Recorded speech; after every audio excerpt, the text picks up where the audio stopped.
Welcome to రాజనీతి. ఇంద్రకీలాద్రి మీద కనకదుర్గమ్మ తల్లి కొలువై ఉన్న విజయవాడ నగరానికి శతాబ్దాల చరిత్ర ఉంది. కృష్ణమ్మ తీరంలో దుర్గమ్మ చల్లని చూపులతో ఈ నగరాన్ని ఆశీర్వదిస్తూ ఉంటుంది. అయితే కృష్ణవేణి మాత, దుర్గమ్మ తల్లి ఆశీస్సులు ఈ నగరానికి ఉన్నప్పటికీ పాలకుల ఆశీస్సులు లేవు, పాలకుల ఆశీర్వాదాలు లేవు. పాలకుల నిర్లక్ష్యానికి గురైన నగరం ఇది. అసలు ఉమ్మడి మద్రాసు రాష్ట్రం నుంచి ఆంధ్ర రాష్ట్రం విడిపోయినప్పుడు 1953లో రాజధాని విజయవాడ, గుంటూరు నగరాల మధ్య రావాల్సి ఉంది. అప్పట్లో రాష్ట్రం విడిపోయే ముందు రాజధాని మీద ఉమ్మడి మద్రాసు అసెంబ్లీలో ఓటింగ్ జరిగింది. ఈ ఓటింగ్లో కేవలం ఆంధ్ర, రాయలసీమ ప్రాంతాలకు చెందిన వాళ్ళు మాత్రమే పార్టిసిపేట్ చేయాలి, మిగతా వాళ్ళు పార్టిసిపేట్ చేయకూడదని అప్పటి ఉమ్మడి మద్రాసు రాష్ట్ర ముఖ్యమంత్రి రాజగోపాలాచారి, అసెంబ్లీ స్పీకర్ చెప్పారు. ఎందుకంటే ఉమ్మడి మద్రాసు రాష్ట్రంలో అప్పుడు తమిళనాడు, ఆంధ్ర రాష్ట్రం ఉంది, కేరళలో కొంత పార్ట్ ఉంది, అలాగే కర్ణాటకలో కూడా కొంత పార్ట్ ఉంది. కాబట్టి వాళ్ళెవరికి సంబంధం లేని ఇష్యూ కాబట్టి వీళ్ళెవరూ కూడా వాళ్ళ రాజధాని విషయంలో జోక్యం చేసుకోవద్దు, ఓటేయొద్దని సీఎం స్పష్టంగా చెప్పారు. అయితే అప్పుడు ఈ మాజీ ముఖ్యమంత్రి, మాజీ రాష్ట్రపతి నీలం సంజీవ్ రెడ్డి ఆయన కొంతమంది రాష్ట్రేతర ఎమ్మెల్యేలను ప్రలోభ పెట్టి విజయవాడకు వ్యతిరేకంగా ఓటేయించాడు. దాని మూలంగా గుంటూరు, విజయవాడ మధ్య రావాల్సిన రాజధాని కర్నూలుకి వెళ్ళిపోయింది. అలా విజయవాడ మీద తొలి దెబ్బ పడింది.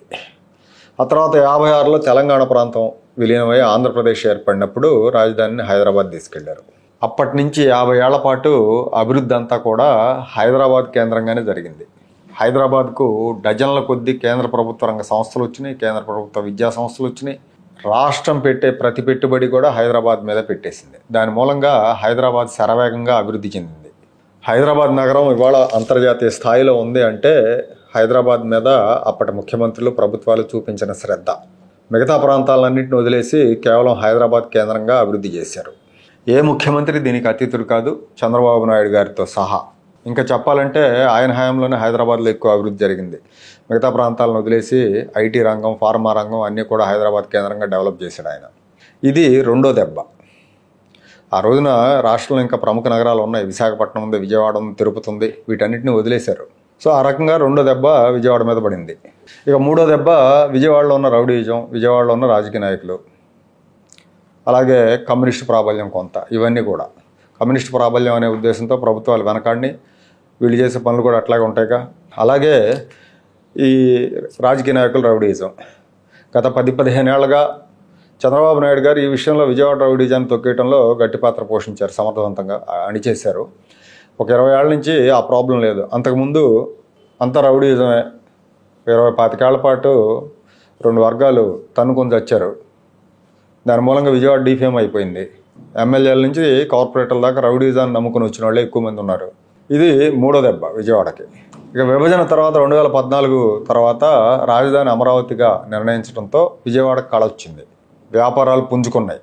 కాస్త బాగుంది నగరం అనుకున్న టైంలో మళ్ళీ జగన్మోహన్ రెడ్డి వచ్చాడు, అమరావతిని చంపేశాడు. ఆ ఎఫెక్ట్ విజయవాడ మీద పడింది. ఇది 4వ దెబ్బ విజయవాడకి. ఇలాంటి శాపాల మూలంగా విజయవాడ డెవలప్ అవ్వాల. ఇది మెట్రో నగరానికి తక్కువ, టౌన్కి ఎక్కువ. ఇక్కడ పరిశ్రమలు లేవు, ఉపాధి లేదు. కేవలం సొంతంగా చేసుకునే వ్యాపారాలు, విద్యా సంస్థలు మినహా ఇక్కడ వేరే ప్రభుత్వం ద్వారా వచ్చిన పరిశ్రమలు కానీ వ్యాపారాలు కానీ తక్కువే. ఈ మధ్య అశోక్ లైలాండ్ కంపెనీ ఒకటి వచ్చింది, ప్రైవేట్ కంపెనీ. అలాగే ఆటోనగర్ అంటే అది విజయవాడ వాసుల స్వయం కృషి అని చెప్పుకోవాలి. అంతకు మించి ఇక్కడ పెద్దగా ఏం లేవు. ఉపాధినిచ్చే పరిశ్రమలు కానీ పెట్టుబడులు కానీ విజయవాడకి ఏం లేవు. ఈ ప్రాంతంలో 100-150 ఏళ్ల నాడే విద్యా సంస్థలకి, హై స్కూళ్ళకి, ప్రైమరీ స్కూళ్ళకి, కాలేజీలకి భూములు ఇచ్చిన, డబ్బులు ఇచ్చిన దాతలు ఉన్నారు. అంటే విద్య ప్రాధాన్యతని వీళ్ళు ముందు గుర్తించారు. అందుకే 100-150 ఏళ్ల చరిత్ర కలిగిన స్కూళ్ళు, కాలేజీలు ఇక్కడ ఉన్నాయి. ఆ సమయంలో హైదరాబాద్లో ఉన్న విద్యా సంస్థలతో పోల్చుకుంటే ఇక్కడ చాలా ఎక్కువ. అప్పట్లో హైదరాబాద్ పరిసరాల్లో పెద్దగా లేవు కంపేర్ చేసినప్పుడు. అయినా విజయవాడ ఇక్కడే ఉంది, హైదరాబాద్ ఎక్కడికో వెళ్ళిపోయింది. ఇక విభజన తర్వాత కూడా రాష్ట్రానికి కేంద్ర ప్రభుత్వ సంస్థలు చాలా వచ్చినాయి, విద్యా సంస్థలు కూడా వచ్చినాయి. దాదాపు 18-19 సంస్థలు వచ్చినాయి. విజయవాడలో కానీ గుంటూరులో కానీ ఒక్క సంస్థని ప్రభుత్వం ఏర్పాటు చేయలేదు. అభివృద్ధి వికేంద్రీకరణ అనే పేరుతో చంద్రబాబు నాయుడు గారు ఎక్కడెక్కడో మారుమూల ప్రాంతాలు, మారుమూల జిల్లాలకి ఆ విద్యా సంస్థలను తరలించారు. మారుమూల ప్రాంతాల్లో విద్యా సంస్థలు ఉండటం మూలంగా పేరున్న ఫ్యాకల్టీలు ఇక్కడికి రారు, ఈ విద్యా సంస్థలకు రారు. వాళ్ళు చాలా చూసుకుంటారు, రవాణా చూసుకుంటారు, ముందు ఫ్లైట్ ఫెసిలిటీ ఉందా లేదా అనేది చూసుకుంటారు. అలాగే వాళ్ళకి ఫ్యామిలీలు ఉంటాయి, వాళ్ళకి పిల్లలు ఉంటారు, వాళ్ళకి మంచి ఎడ్యుకేషన్ వస్తుందా లేదా అనేది చూసుకుంటారు, రిక్రియేషన్ ఉందా లేదా అనేది చూసుకుంటారు, క్వాలిటీ ఆఫ్ లైఫ్ ఉందా లేదా అనేది చూసుకుంటారు. కాబట్టి సిటీస్ ఒక మోస్తరు సిటీస్లో పెడితే మంచి ఫ్యాకల్టీ వస్తారు, విద్యా సంస్థ సక్సెస్ అవడానికి అవకాశం ఉంటుంది. కానీ దురదృష్టవశాత్తు అది జరగలేదు ఇక్కడ. ఒక school of planning and architecture మినహా స్పా విజయవాడలో నాకు తెలిసి ఏ కేంద్ర ప్రభుత్వ సంస్థని ఏర్పాటు చేయలేదు ఇక్కడ. సబ్జెక్ట్ టు కరెక్షన్ నాకు తెలిసినంత వరకు, ఒకవేళ అని ఉంటే మీరు కామెంట్స్లో మెన్షన్ చేయొచ్చు. అది కూడా విభజనకు ముందు వచ్చింది. పురంధేశ్వర్ గారు కాంగ్రెస్ యూపీఏ గవర్నమెంట్లో కేంద్ర మంత్రిగా ఉన్నప్పుడు విజయవాడకు ఆ విద్యా సంస్థను తీసుకొచ్చారు. మనం ప్రపంచంలో ఎక్కడికి వెళ్ళినా కూడా ఆయా రంగాల్లో తెలుగు ప్రముఖుల జాబితా చూస్తే ఖచ్చితంగా కృష్ణా జిల్లా వాళ్ళు ఉంటారు. వాళ్ళు బయటికి వెళ్ళి డెవలప్ అవుతారు, బయటికి వెళ్ళి సంస్థలను డెవలప్ చేస్తారు, కానీ ఈ ప్రాంతం మాత్రం డెవలప్ అవ్వదు. ఈ విజయవాడలో కనీసం క్వాలిటీ లైఫ్ లేదు, భూగర్భ డ్రైనేజ్ లేదు, చాలా ప్రాంతాలకి వాకింగ్ చేయడానికి సరైన పార్క్ కూడా లేదు. హైదరాబాద్లో కేబీఆర్ పార్కు, బొటానికల్ గార్డెన్ ఇట్లా ఎకరాల కొద్దీ 10 ఎకరాల్లో పార్కులు ఉంటాయి. ఇక్కడ కనీసం ఒక పార్క్ లేదు. ఏ ప్రభుత్వం కూడా, విభజన జరిగి 10 ఏళ్ళు అయింది కదా, జగన్ ప్రభుత్వం కానీ చంద్రబాబు ప్రభుత్వం కానీ ఎవరు కూడా ఆ దిశగా ఆలోచించలేదు. కబుర్లు మాత్రం ఇంత పొడుగుని చెప్తూ ఉంటారు అందరూ. ఇప్పుడు దసరా నవరాత్రులు ప్రారంభమైనాయి. నవరాత్రుల సందర్భంగా ఈసారి మాత్రం విజయవాడ ఆంధ్ర కల్చర్ని ప్రతిబింబించేలా విజయవాడ ఉత్సవ పేరుతో ఒక పెద్ద కార్యక్రమాన్ని, ఒక పెద్ద కార్నివాల్ నిర్వహించబోతున్నారు. అది కూడా విజయవాడ ప్రముఖులు పూనుకున్నారు, సంకల్పించారు. ఈ రోజు నుంచి విజయవాడ ఉత్సవం మొదలుపెట్టారు. మామూలుగా అయితే విజయవాడలో ఇలాంటి ఉత్సవాలు, ఎగ్జిబిషన్లు అన్నీ కూడా పీడబ్ల్యూడి గ్రౌండ్స్లో జరుగుతాయి. కానీ పీడబ్ల్యూడి గ్రౌండ్స్లో జగన్మోహన్ రెడ్డి గారు అంబేద్కర్ విగ్రహం పెట్టారు కాబట్టి అక్కడ ఏం కార్యక్రమం చేయడానికి కూడా కుదరదు ఇంకా.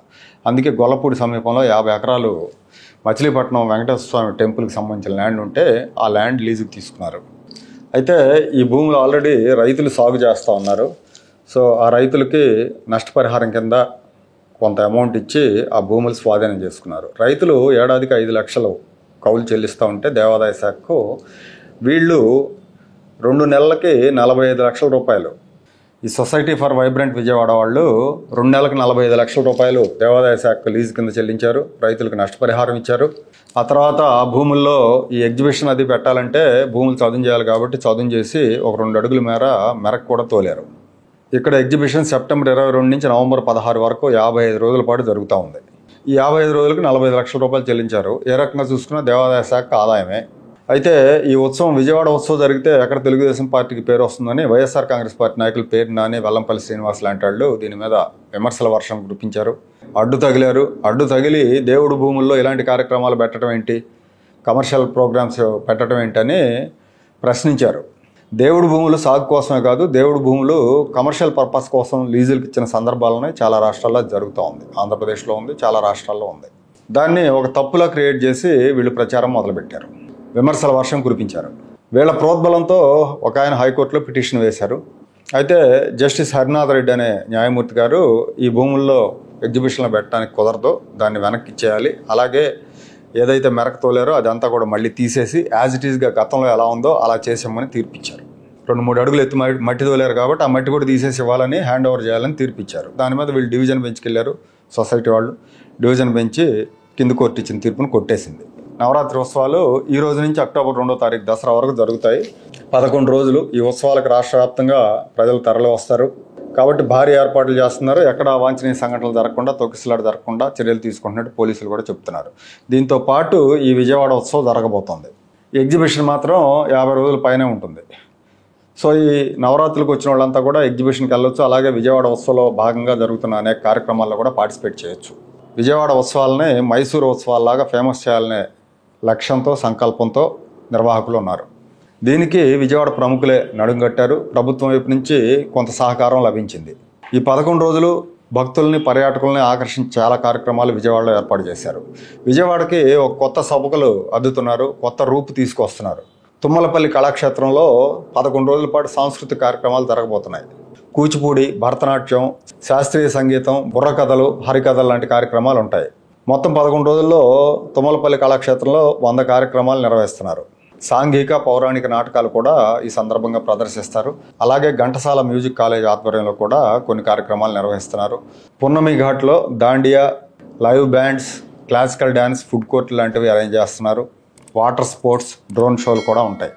గొల్లపూడి గ్రౌండ్లో జరిగే ఎక్స్పోలో amusement park, global village, food కోర్టులు, షాపులు, మార్కెట్లు, open air theatre, movie events కూడా ఉంటాయి. సినీ ప్రముఖులు మణిశర్మ, ఆర్పి పట్నాయక్, కార్తీక్, సునీత లాంటి వాళ్ళు ఈ కార్యక్రమాల్లో పార్టిసిపేట్ చేస్తారు. సెప్టెంబర్ 27న బందర్ రోడ్లో మెగా కార్నివాల్ వాక్ జరుగుతుంది. అలాగే మిస్ అండ్ మిస్సెస్ విజయవాడ పోటీలు కూడా ఈ సందర్భంగా నిర్వహించబోతున్నారు. ఆసక్తి ఉన్న వాళ్ళందరూ కూడా దానిలో పార్టిసిపేట్ చేయొచ్చు.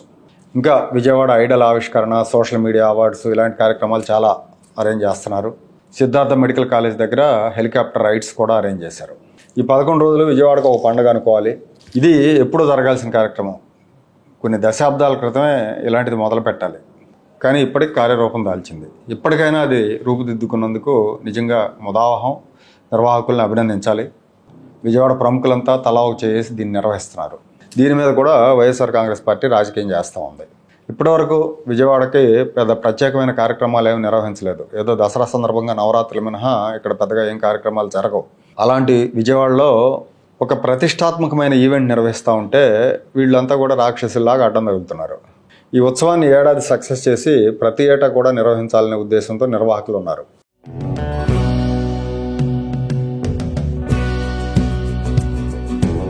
Like, share and subscribe to Rajaniti channel.